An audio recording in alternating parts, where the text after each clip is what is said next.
ఇది ఇప్పుడు జరిగింది కాదండి. గత నెలలో జరిగింది. గత నెల జరిగింది ఇప్పుడు ఎందుకయ్యా అని మీరు అనొచ్చు. ఎందుకనంటే గత నెలలో ఓ వ్యక్తిపై పోలీస్ స్టేషన్లోనే విశాఖ టీడీపీ మహిళా విభాగం అధ్యక్షురాలు సర్వసిద్ధి అనంతలక్ష్మి గారు గత నెలలో చెప్పు తీసుకుని కొట్టిన సంఘటన చాలామంది ఉంటుంది. గుర్తుందా లేదో ఆ వీడియో కూడా చాలా వైరల్ అయింది. అది ఇప్పుడు ఇంకా బాగా ఎక్కువ వైరల్ అవుతుంది. ఎందుకంటే ఏదైతే ఆ గత నెలలో చెప్పు తీసుకు కొట్టిన సంఘటనలో కేసు అయితే కనుక నమోదు చేయాల. కాబట్టి చాలామంది దీని మీద ఎక్కువగా అడగడం వల్ల గత నెలలో జరిగిన ఈ సంఘటన మీద ఇప్పుడు కేసు నమోదైంది. అంటే నెల రోజుల తర్వాత కేసు నమోదైంది.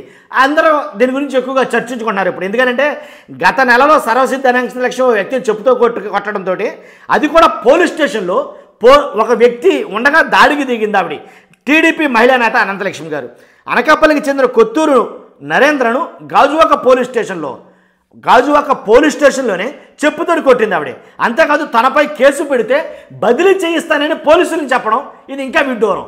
కాబట్టి తను ఇలా బెదిరించడంతో అధికారంలో ఉన్నామనే గర్వంతో పోలీసులనే భయపెట్టింది ఆవిడ అని చాలా వైరల్ అయిన ఈ మాటలని కూడా. ఇది జరిగి సుమారు నెల అయ్యింది. అయితే దీనిపై ఎట్టకేలకు కేసు నమోదైంది.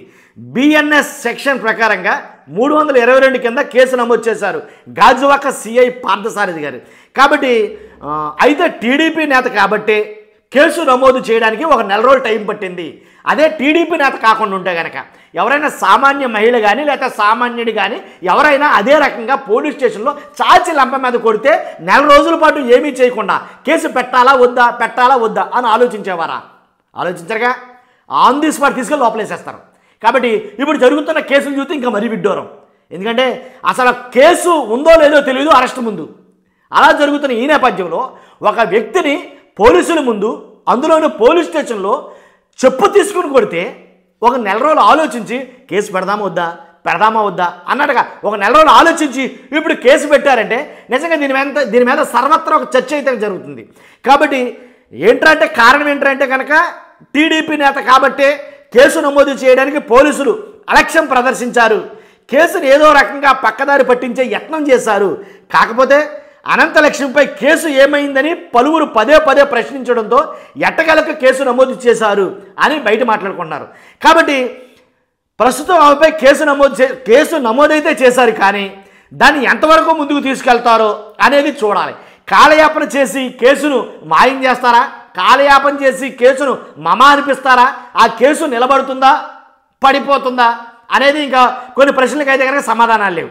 కాబట్టి అదే ప్రతిపక్ష వైఎస్ఆర్సీపీ నేతలైతే కనుక అక్రమంగా కేసులు నమోదు చేస్తున్న పోలీసులు టీడీపీ నేతల విషయానికి వచ్చేసరికి కళ్ళ ముందే కనిపిస్తున్న ఆచితూచి వ్యవహరించడంపై వైఎస్ఆర్సీపీ శ్రేణులు ఆగ్రహం వ్యక్తం చేస్తున్నాయి. అంతేకాదు కూటమి ప్రభుత్వం కనుసన్నల్లోనే పోలీసులు పనిచేస్తున్నారని, ఆ నేతలు ఏం చేస్తున్నా చూస్తూ మిన్నగుండిపోతున్నారని అనంతలక్ష్మి కేసుపై నమోదు చేయడానికి సుమారు నెల రోజుల సమయం తీసుకోవడమే ఇందుకు ఉదాహరణ.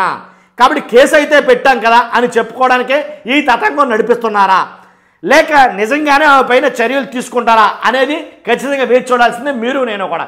కాబట్టి తనకో న్యాయం తమ్ముడికో న్యాయం, తనకో ధర్మం వేరే వాళ్ళకో ధర్మం ఇలా ఉండకూడదు. అసలు ఏదైనా కానీ తమ్ముడు తనవాడైనా ధర్మం పాటించాలంటాను నేను. కాబట్టి అంటే వైఎస్ఆర్సీపీ వాళ్ళకైతే ఒక రకంగానో, లేకపోతే వేరే వాళ్ళకి సామాన్యులకైతే ఒక రకంగానో, లేకపోతే అధికార పక్షానికైతే ఒక రకంగా ఉండకూడదు. తప్పు ఎవరు చేసినా తప్పే 100%. కాదు ఒక నెల రోజులు 2 నెలలు ఆగిన తర్వాత కేసు పెట్టడం అంటే సమస్య కాదు. మరి ఎందుకని వెయిట్ చేస్తారో పోలీసులకే తెలియాలి. కాబట్టి చూస్తున్న మీరు అందరూ కూడా మీ అభిప్రాయాన్ని కామెంట్ రూపంలో తెలియజేయండి. ఆంధ్రప్రదేశ్లో పోలీసు వ్యవస్థ పనితీరు మీద మీ అభిప్రాయం నేను కోరుచున్నాను. ఖచ్చితంగా కామెంట్ రూపంలో తెలియజేయండి. ఫస్ట్ అయితే లైక్ చేయండి. ఎక్కువ మంది ఇలాంటి ఇన్ఫర్మేషన్ ఎక్కువ మందికి షేర్ అవ్వాలంటే మీ బాధ్యతగా లైక్ చేయండి. కొత్తగా మన ఛానల్ చూస్తే పక్కగా సబ్స్క్రైబ్ చేయండి. Thank you very much.